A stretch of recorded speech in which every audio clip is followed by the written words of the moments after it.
Ils existent peut-être depuis très longtemps. Les aborigènes d'Australie les connaissaient.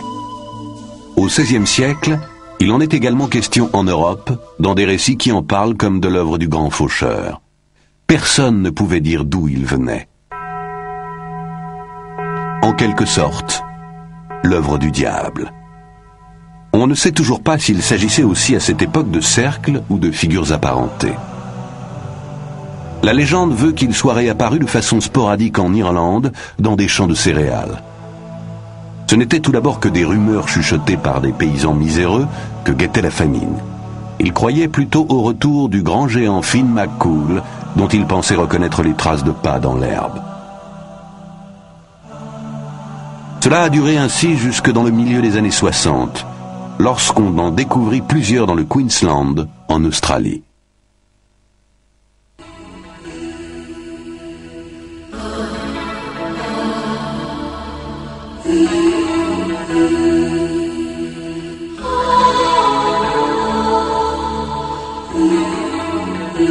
Des traces énigmatiques dans les blés.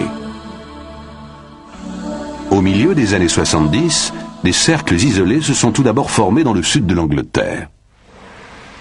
À une bonne heure de route de Londres, à quelques kilomètres seulement de l'une des plus grandes villes du monde, centre économique et axe de communication du monde moderne.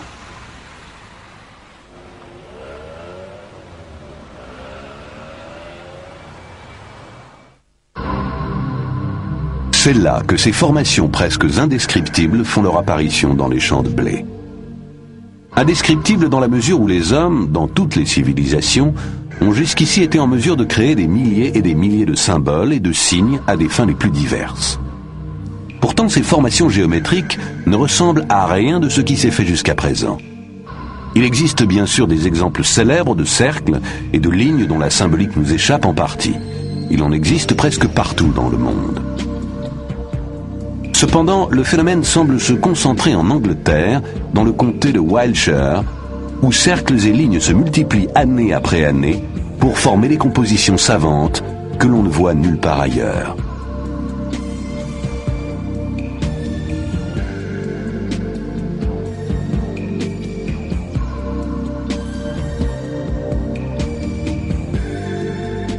Depuis, les gens affluent du monde entier vers les localités voisines des très nombreux lieux de culte des temps immémoriaux que compte ce pays, comme Glastonbury, Stonehenge ou Avebury.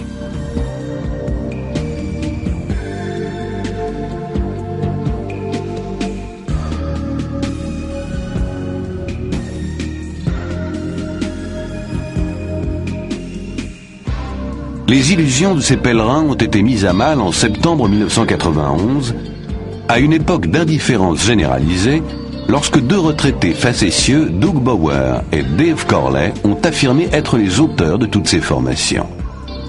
Mais des centaines de formations en 3 mois, alors que le blé est en train de croître et de mûrir, il paraissait très improbable qu'ils aient pu faire ça tout seuls. Et lorsqu'on les a interrogés, ils n'ont même pas été capables de reconnaître les formations qu'ils prétendaient avoir eux-mêmes dessinées. Il y a eu, bien entendu, beaucoup de fraudeurs. Mais se sont-ils vraiment inspirés de Bower et Corley? Dessiner des ronds dans l'herbe est-il en passe de devenir, à l'instar de tant de formes d'expression qui n'ont pas trouvé leur place dans les livres d'histoire, l'emblème d'une subculture à laquelle appartiendrait aussi la tradition des arbres de mai des localités voisines?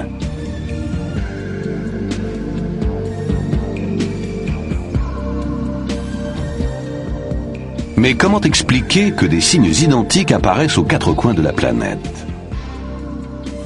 S'agit-il d'une conspiration internationale d'étudiants en mal de distraction qui se servent d'Internet pour donner de l'ampleur à leurs mouvements secrets? Mais pourquoi se donner toute cette peine quand on pense que les journaux n'en parlent même pas, alors que le phénomène dure depuis des années? Le monde s'est mis à parler des fameux crop circles en 1990 et 91, puis bientôt plus rien dans la presse grand public. C'est comme si, dans toutes les années qui ont suivi, rien ne s'était passé. Pourtant, le phénomène se produisait toujours sans qu'aucune explication ne soit trouvée.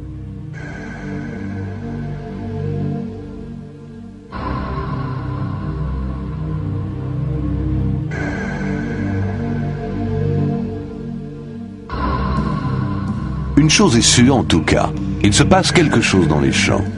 Les observations et les descriptions convergent de façon extraordinaire. Les spéculations vont bon train et on déploie chaque jour des trésors d'imagination. Il faut d'ailleurs reconnaître que les Anglais ont toujours excellé dans les histoires à dormir debout. Nous sommes pourtant en présence d'un phénomène réel, qu'on peut toucher. Tout un chacun peut, s'il le veut, entrer dans un cercle, sauter dedans à pieds joints. Chacune de ces formations décrit en son centre une spirale caractéristique autour de laquelle le blé est couché, soit dans le sens des aiguilles d'une montre, soit à rebours. Les tiges n'ont pas l'air d'avoir été fauchées, comme certaines personnes le pensent encore. Elles sont cassées, mais pas arrachées, et forment souvent des faisceaux superposés en couches.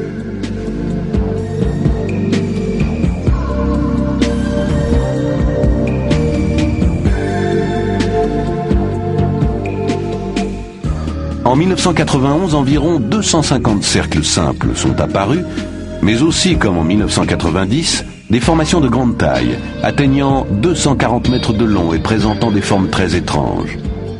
En 1992, on en compte 180, dont plusieurs certainement fausses.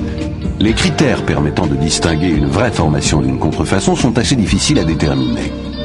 Pour pouvoir se prononcer, il est important, semble-t-il, que les traces soient fraîches et que personne n'ait encore pénétré à l'intérieur. Mais cela est impossible à mettre en pratique car personne ne peut dire où apparaîtra le prochain pictogramme. Cela dit, certains chasseurs de traces ont décelé des champs électromagnétiques jusqu'à 3 jours après l'apparition. Des piles qui ont en temps normal une autonomie d'1 heure et demie se vident en 10 minutes, comme si leur énergie était aspirée. Des scientifiques du monde entier, toutes disciplines confondues, se sont rendus dans le sud de l'Angleterre, là où se produisent ces phénomènes, pour trouver des explications rationnelles sur le mode empirique. Depuis, de nombreuses revues scientifiques abordent la question. George Wingfield, éditeur de la revue The Cerealogist, est l'un des plus grands spécialistes dans ce domaine.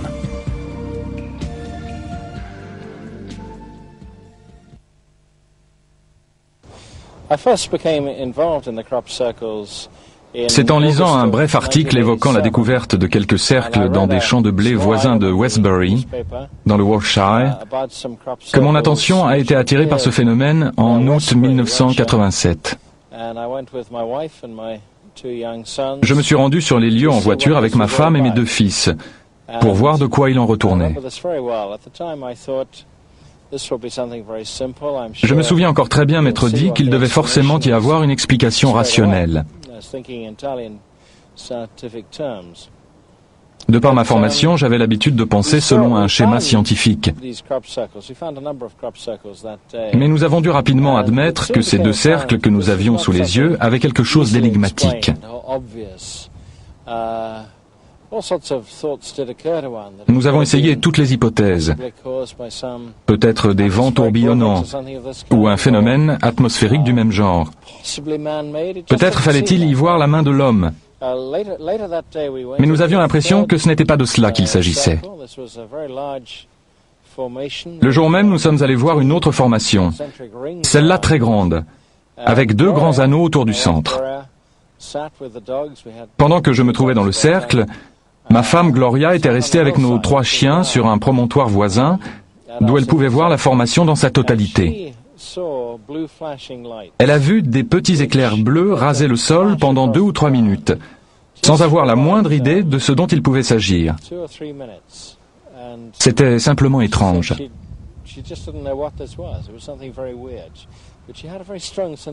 Elle m'a dit ensuite qu'elle avait eu l'impression qu'il y avait quelque chose dans le champ que l'on ne pouvait pas voir, mais dont la présence produisait ce phénomène lumineux. Nous avons eu alors le sentiment qu'il ne pouvait pas s'agir de quelque chose d'humain, ni de naturel. C'est à partir de ce moment-là que tout a commencé. Quel effet les révélations de Bower et Corley ont-elles eu sur vous? Puisque c'était dans l'intérêt des médias, cette revendication a sans aucun doute eu un grand retentissement dans l'opinion publique. Mais aucun des chercheurs qui avaient directement accès aux dossiers concernant ce phénomène depuis ses débuts a cru que ces deux individus pouvaient être les coupables. Il suffisait en effet de procéder à une analyse graphologique et d'étudier attentivement les réponses qu'ils ont faites aux questions qui leur ont été posées pour comprendre qu'ils n'ont jamais rien eu à voir dans tout cela.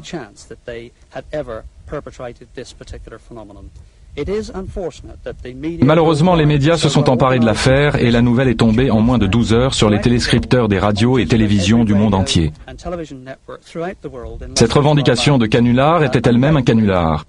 La preuve en est que le phénomène continue à se produire chaque jour aux quatre coins de la planète, à raison de 5 ou 6 cercles par jour.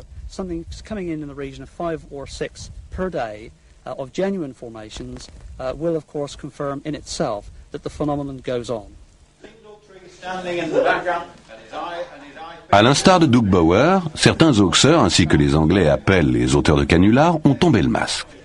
Afin de vérifier leurs allégations, comme quoi ils dessinaient, comme Bauer et Corley, des cercles la nuit à l'aide d'une corde, d'une barre ou d'un rouleau, un magazine allemand a organisé, avec la participation du célèbre biologiste Rupert Sheldrake de l'université de Cambridge, un concours consistant à dessiner la nuit des crop circles sans s'éclairer à la lampe torche ou d'une quelconque autre manière. L'existence des crop circles est incontestable. C'est un phénomène avéré. La question est de savoir quelle en est la cause. L'hypothèse selon laquelle ils sont d'origine humaine n'a pas encore pu être écartée. Il n'est d'ailleurs pas sorcier de coucher des épis de blé au sol. L'objectif du concours était de s'assurer que les différents motifs dont on prétend qu'ils ne peuvent pas être tracés par la main de l'homme sont effectivement impossibles à dessiner. Aussi avons-nous proposé aux candidats des modèles réputés non reproductibles pour voir comment ils allaient se tirer d'affaire. Les résultats obtenus ont montré que tous ces motifs sont en fait assez faciles à imiter. J'ai néanmoins été impressionné par la qualité des travaux effectués.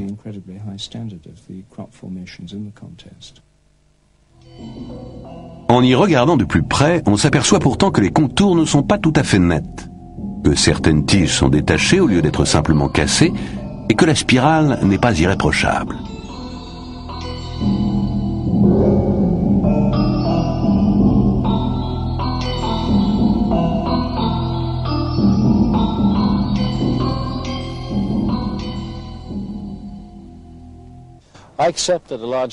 Je veux bien croire qu'une grande partie d'entre eux a été faite par des hommes, surtout ces dernières années. Depuis que l'attention de l'opinion publique a été attirée sur les crop circles, c'est-à-dire vers 1989-1990, lorsqu'il en a été beaucoup question dans les journaux et à la télévision, beaucoup de gens se sont sentis concernés.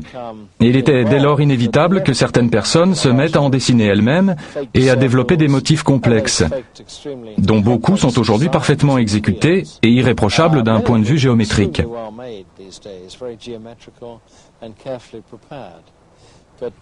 Je suis toutefois convaincu que nous avons affaire là à un phénomène inexpliqué et qui se produit, ne l'oublions pas, partout dans le monde.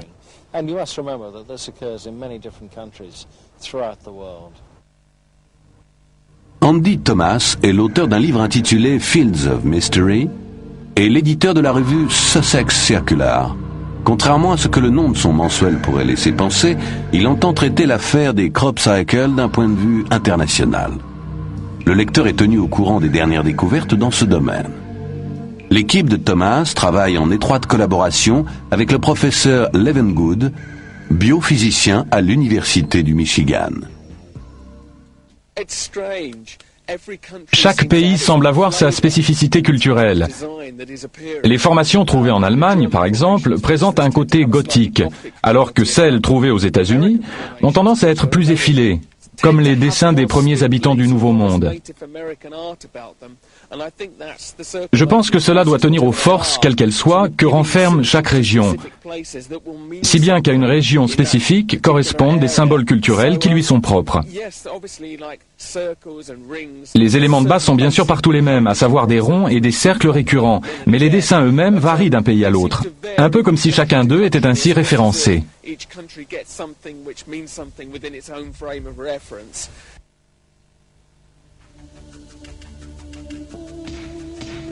Dans les premières années qui ont suivi l'apparition des formations complexes, des projets de grande envergure ont été mis sur pied afin d'en découvrir les auteurs. Dès 1989, lors de l'opération White Crow, la première en son genre menée à l'aide de caméras à infrarouge, des bruits étranges furent enregistrés à l'intérieur des cercles et sont restés inexpliqués. En 1990, c'était le tour de l'opération Blackbird, menée avec la participation de l'armée britannique, de la BBC et de MTV. Vint ensuite l'opération Blue Hill, puis l'opération Argus, devant permettre de déterminer les éventuelles influences radioactives et électromagnétiques. Les recherches furent menées par la branche américaine du Centre d'études des Crop Cycles, le CCCS, en collaboration avec des chercheurs de l'Université de Las Vegas et de physiciens canadiens, coordonnés par la branche britannique du CCCS.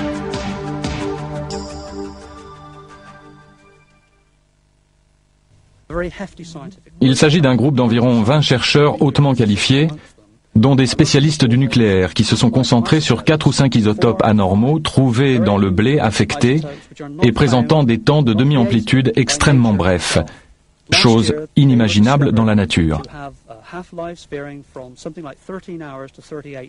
Ils ont constaté, et cela rien que sur les échantillons analysés en laboratoire, des temps de demi-amplitude allant de 13 heures à 38 jours. C'est bien là la preuve que nous ne sommes pas en présence de phénomènes naturels.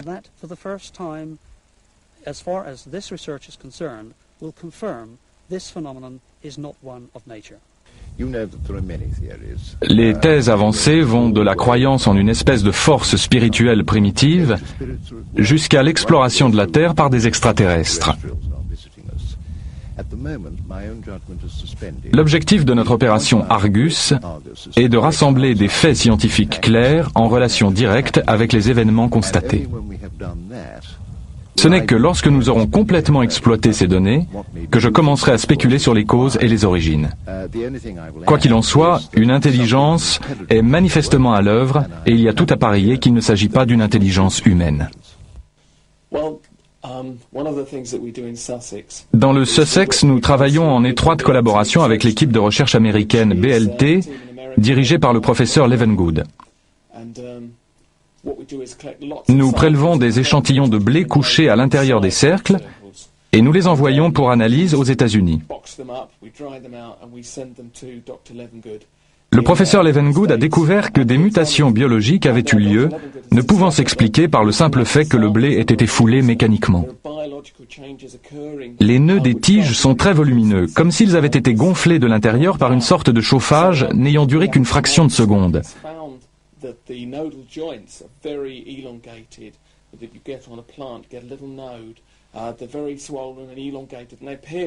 Le professeur Levengood pense pouvoir, à la lumière de ces résultats, distinguer les formations réelles des fausses, c'est-à-dire faites par des humains ou dues à des phénomènes météorologiques.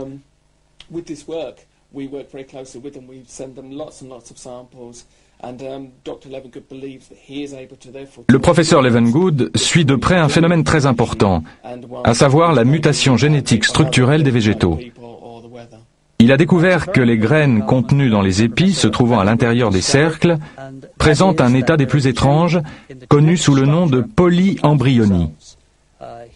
Il s'agit d'une déviance génétique se caractérisant par la formation de plusieurs embryons dans un même épi.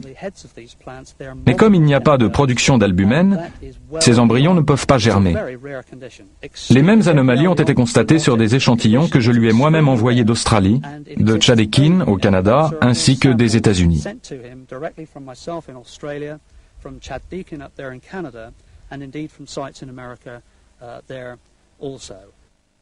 Le fait que les nœuds des tiges de blé aient subi une mutation génétique, ainsi que l'ont montré les analyses des professeurs Gerald Hawkins et Kenneth Spellman des laboratoires Signalisys à Rodborough, et que cette mutation soit due à un très bref rayonnement de chaleur, comme le pense le professeur Levengood, tout cela corrobore les résultats obtenus par l'ingénieur aérospatial britannique Thomas Roy Dutton, qui s'est servi de la théorie générale de la relativité pour enquêter. J'en suis venu à la conclusion que nous ne disposons actuellement d'aucune technologie humaine capable de produire pareil phénomène. J'ai tendance à penser que seule une sorte de rayonnement gravitationnel pourrait expliquer pourquoi le blé n'est pas brûlé. Qu'entendez-vous par rayonnement gravitationnel ? À la vérité, nous ne savons pas encore grand-chose sur le rayonnement gravitationnel. Ce qui est sûr, c'est qu'il est constitué d'une série d'ondes dans le champ spatio-temporel. Il faut se représenter l'espace-temps alternativement compressé et détendu dans une série d'ondes. Lorsqu'elle s'applique à des objets, cette alternance provoque une sorte de vibration. En ce qui concerne les crop circles, c'est, je pense, ce rayonnement pulsant, réglé sur une fréquence bien précise, qui est à l'origine des traces laissées dans les blés. La théorie générale de la relativité prévoyait le rayonnement gravitationnel, comme par exemple déclenché par un grand événement cosmique. Mais il peut y avoir d'autres causes. Platy, professeur de physique à l'université de Rome, a publié un traité où il explique qu'il tient, tout comme moi, pour possible l'obtention d'un rayonnement gravitationnel expérimental en laboratoire à l'aide d'un synchrotron ou accélérateur de particules.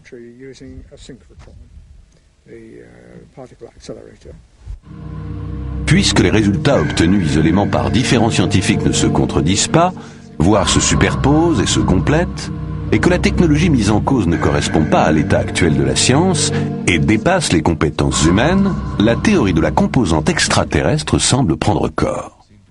Mais parmi les personnes enthousiasmées par les crop circles, certaines sont prêtes à se contenter de la beauté des formations et de l'effet qu'elles produisent dans leur esprit. Patricia Murray, une Californienne de Santa Monica, vient tous les ans dans le sud de l'Angleterre pour observer ces cercles fascinants.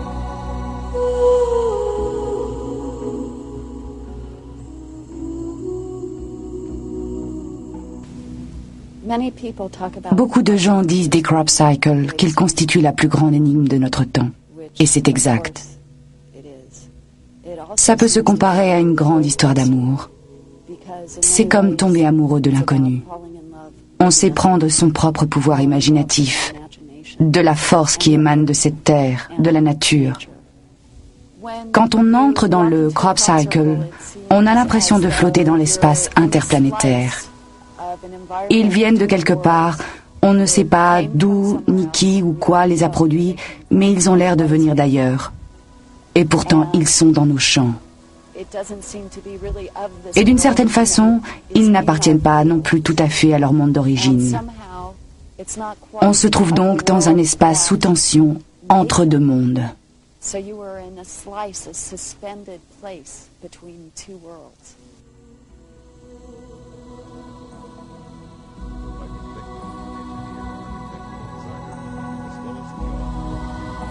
À l'été 1996, le phénomène atteint un nouveau point d'orgue avec l'apparition dans un champ de blé tout proche de Stonehenge, probablement le dimanche 7 juillet, de ce pictogramme composé de 149 cercles.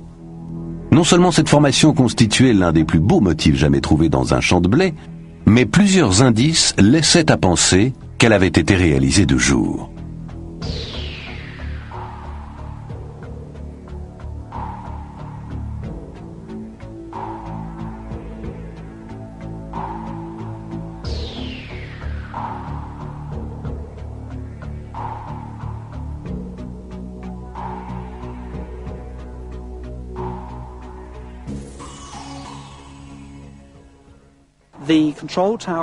J'ai appris par le biais officiel que la tour de contrôle de Truxton avait reçu le 7 juillet en fin d'après-midi le message radio d'un pilote affirmant avoir aperçu la formation.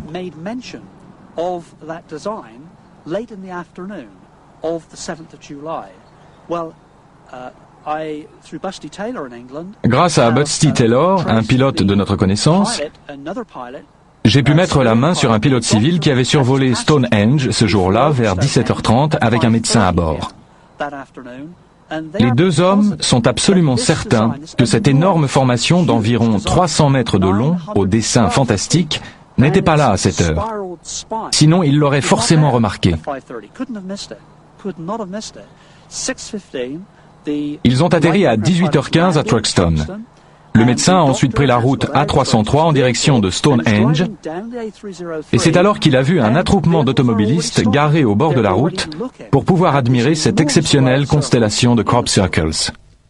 D'après les dires du pilote, Il aurait à nouveau survolé la zone une demi-heure après son premier passage, et c'est à ce moment-là qu'il aurait découvert la formation qui n'était pas encore là à l'aller.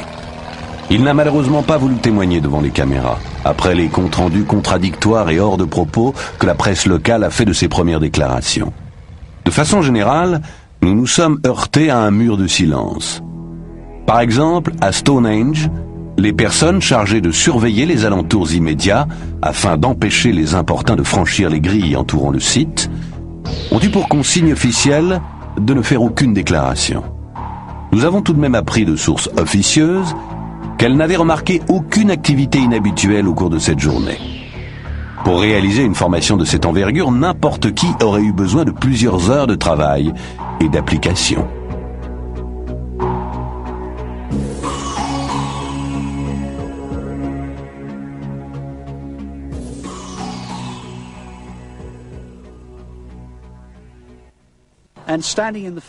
Lorsque vous vous trouvez dans ce champ, vous pouvez voir toutes les voitures qui passent sur la route. Donc rien à une distance de 150 mètres n'aurait pu se mouvoir sans avoir également été vu de la route. Il y a en outre le personnel de sécurité de Stonehenge qui surveille les lieux 24 heures sur 24 et qui dispose la nuit d'appareils à infrarouge. Ils n'ont vu personne dans le champ.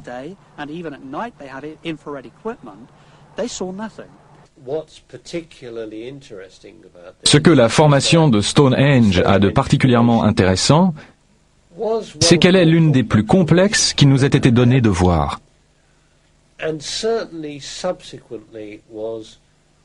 Le fait qu'elle soit apparue de jour constitue de plus une sorte d'escalade.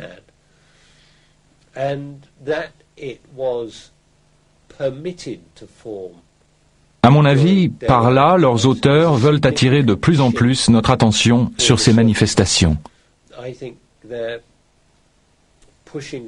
Even harder and harder and harder to recognize what's going on here.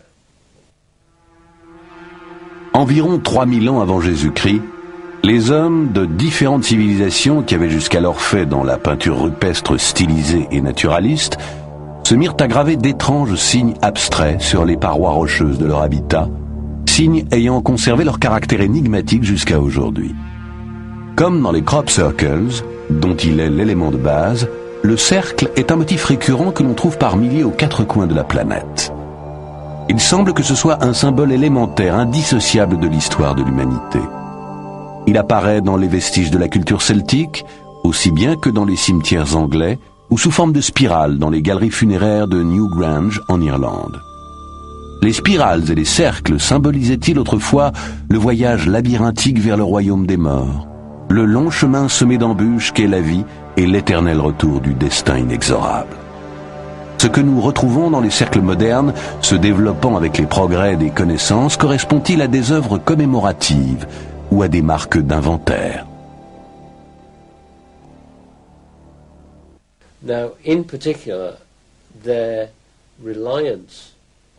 Il est très étonnant de constater dans certains cas le rapport étroit entretenu avec le nombre d'or de la peinture et de l'architecture classique, système infini de proportions constituant une autoconfirmation permanente.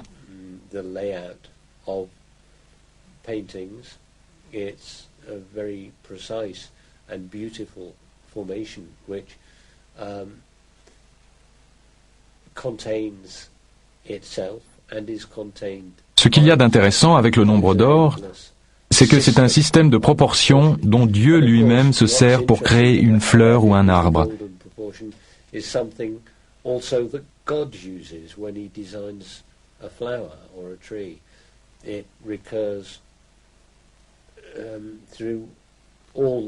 Elle se rapporte à toute créature vivante.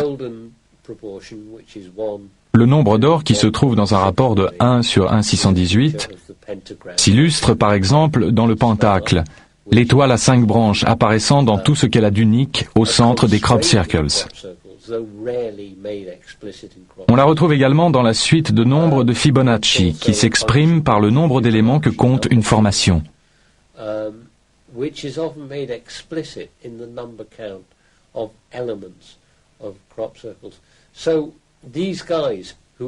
Une chose est sûre, Les auteurs de ces cercles connaissent toutes ces règles sur le bout des doigts. La suite de nombres de Fibonacci est une suite dans laquelle chaque terme est égal à la somme des deux termes précédents. En divisant juste avant le chiffre obtenu par le résultat de l'addition, on se rapproche de plus en plus du nombre d'or, et ainsi de la proportion 1 sur 1/618.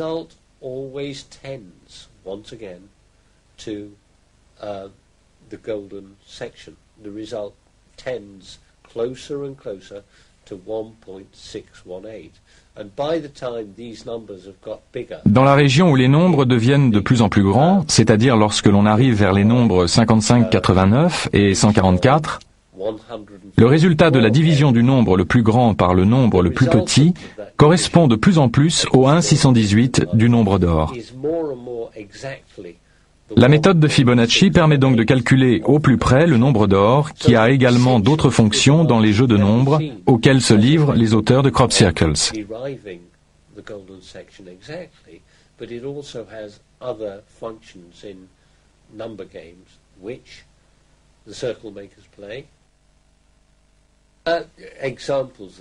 Les exemples en sont les formations reposant sur le nombre 5, comme l'étoile à 5 branches, qui n'est apparu ces derniers temps qu'une seule fois,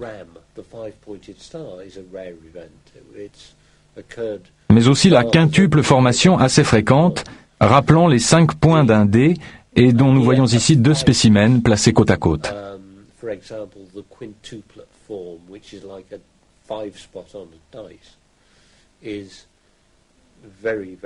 Les autres formations à avoir un rapport avec la série de Fibonacci sont l'immense spirale Dalton-Barnes de 1996, comprenant 89 cercles, ainsi que la formation de Windmill Hill de cette année, dont les 3 bras comptaient 34 cercles principaux à raison de 11, 11 et 12 cercles par bras, et non pas 11, 11 et 11, comme n'importe quel dessinateur aurait fait.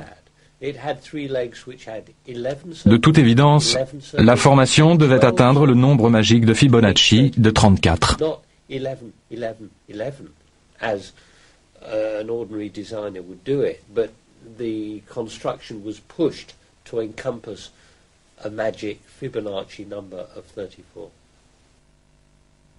Un homme peut-il réellement dessiner des formes aussi complexes en une nuit, voire 2 jours en quelques minutes à la dérobée? À cela s'ajoute le fait que beaucoup de formations, en particulier les plus grandes, se trouvent en plein milieu de champs vallonnés, sur des élévations, et sont pourtant parfaitement géométriques, comme on peut s'en rendre compte en les survolant en avion. Comment des concepteurs humains auraient-ils pu prendre en compte tous les paramètres et parvenir à un tel résultat? Voilà une tâche particulièrement ardue. Toutefois, année après année, les rapports s'accumulent qui font état de phénomènes lumineux non identifiés, semblant parfois prendre des formes matérielles. Aussi, les premières années, on disait que le phénomène ne pouvait pas être d'origine terrestre. Le projet CZT, placé sous la direction du professeur américain Stephen Greer, avait pour objectif d'établir le contact avec d'éventuels extraterrestres en un lieu où abondent les objets volants non identifiés. Le groupe comptait environ 50 personnes de toutes les nationalités. Le travail consistait à se mettre en position de méditation et à se boucher les oreilles tandis que des signaux sonores et lumineux étaient émis tout autour dans le ciel nocturne du sud de l'Angleterre. Cela a permis de rassembler quelques pièces du puzzle et de tirer un coin du voile. La présence d'objets matériels et immatériels fut en effet rapportée. L'observation attentive de la voûte céleste, qui constituait le principe même de ce projet, permit à un grand nombre de témoins d'apercevoir divers phénomènes.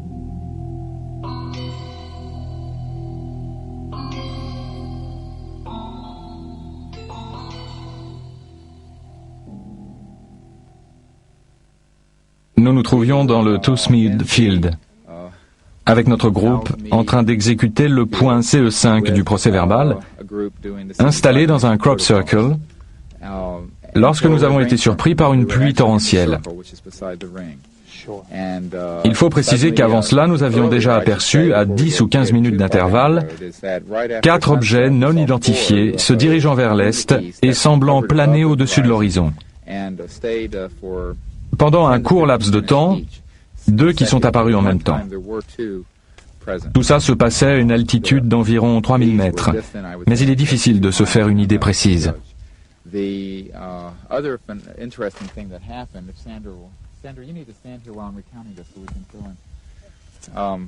L'autre chose extrêmement intéressante qui s'est produite a été l'apparition d'une multitude de lueurs transperçant la couche nuageuse. Du sol, il était impossible d'en distinguer la source. L'une d'elles avait la forme d'une roue de chariot et éclairait les nuages par au-dessus.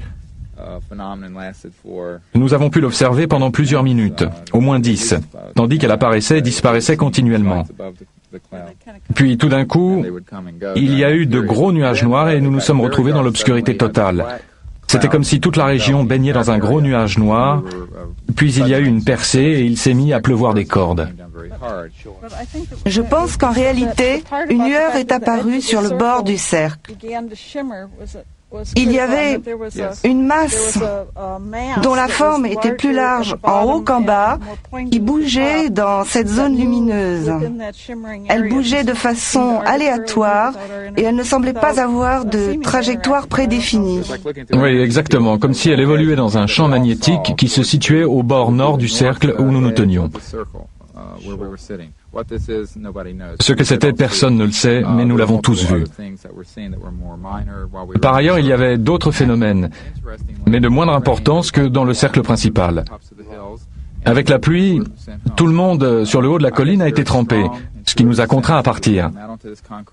J'ai eu l'intuition de venir nous garer ici, sur cette route. Tout le monde est parti, sauf nous quatre, qui nous sommes garés là, Chris Mansell, Sandra Small, moi-même et Annika.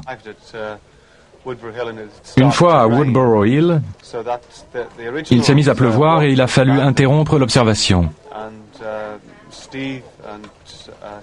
Steve, Sandra Small, Annick et moi avons été les seuls à rester sur la route au sud de Woodborough Hill.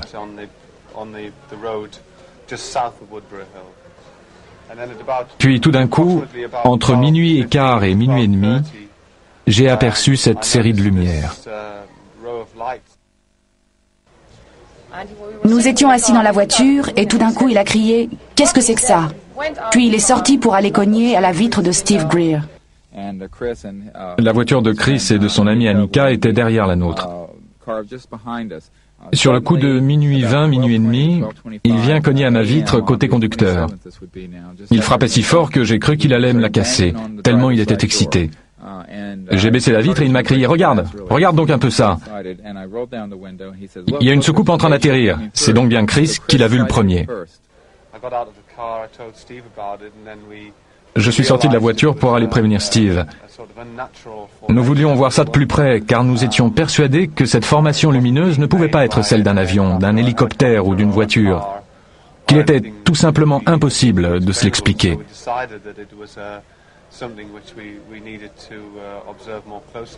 Nous avions nos jumelles et nous avons enregistré le commentaire de ce que nous voyions sur une cassette en guise de procès-verbal.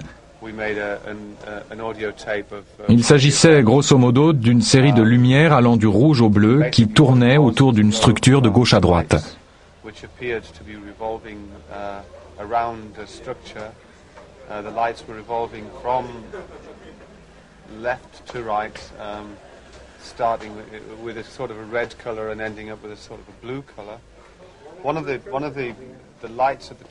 L'une des lumières se trouvant au sommet de la structure s'éloignait continuellement de l'objet et semblait livrée à elle-même, puis revenait à son point de départ.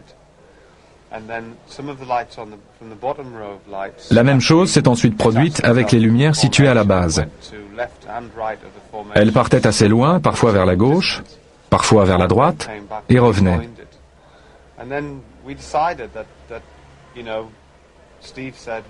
Steve a dit qu'il voulait essayer d'entrer en contact.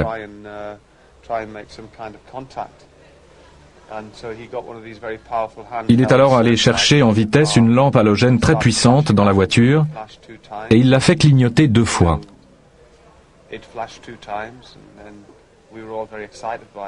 À notre grande surprise, l'objet a répondu par un double clignotement.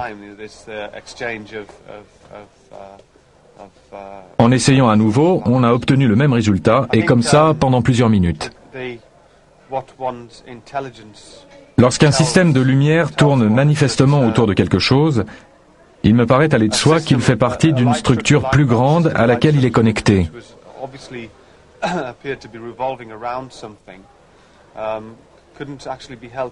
Je ne vois pas comment il pourrait en être autrement.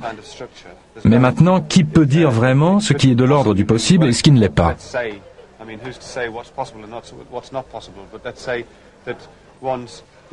Il me semble en tout cas logique que ces lumières ne se mouvaient pas par l'opération du Saint-Esprit.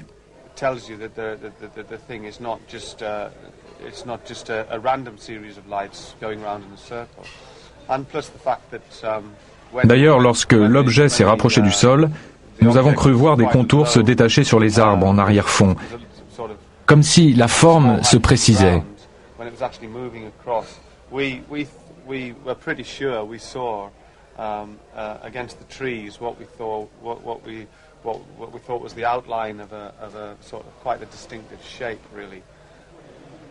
Depuis le temps, nous savons quand même faire la différence entre un hélicoptère, un satellite et une étoile filante.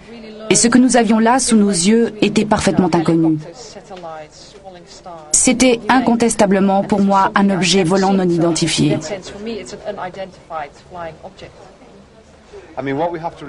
Il faut préciser que c'est tout à fait par hasard que nous nous trouvions là à ce moment-là.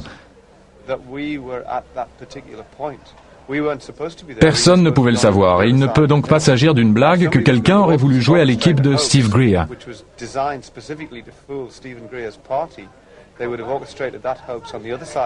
Les personnes au courant de nos activités ne pouvaient pas s'imaginer que nous nous trouvions de ce côté-ci de la montagne. Notre présence à cet endroit était, encore une fois, complètement fortuite. Je ne m'étais jamais jusque-là intéressée aux ovnis. J'ai depuis consulté des ouvrages spécialisés. C'était plus vrai que nature, comme dans les bandes dessinées. Comment pouvez-vous être certaine qu'il ne s'agit pas d'une supercherie? Pour moi, les indices irréfutables ont été l'intensité de ces lumières, la façon dont elles tournaient et la très grande vitesse à laquelle se déplaçait l'objet, la précision de sa trajectoire et la façon dont les lumières ont tout à coup changé. Tout cela produisait une impression générale très particulière.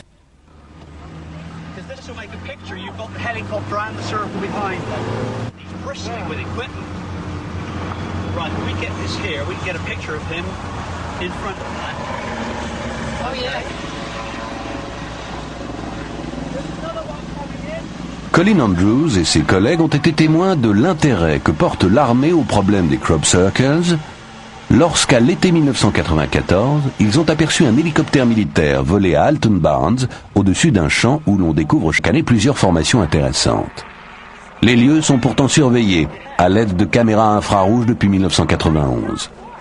Les occupants de l'hélicoptère, apparemment très agités, portaient toute leur attention sur un objet identique à la soucoupe filmée en 1990 par Steve Alexander au même endroit. À l'apparition de l'hélicoptère, l'objet s'est déplacé très rapidement vers le champ voisin où un scintillement au sol trahissait sa position.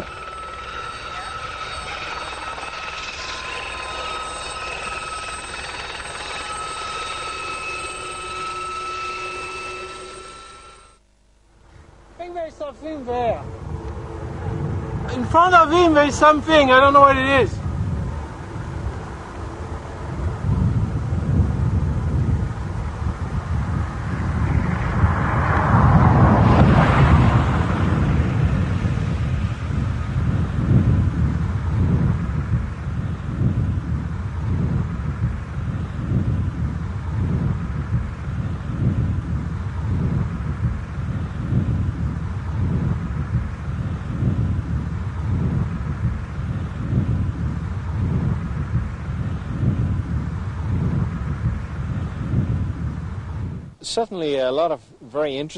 Au fil des ans, certaines scènes intéressantes en rapport avec les formations de crop circles ont été filmées, mais beaucoup de choses des plus curieuses ont malheureusement échappé à la caméra.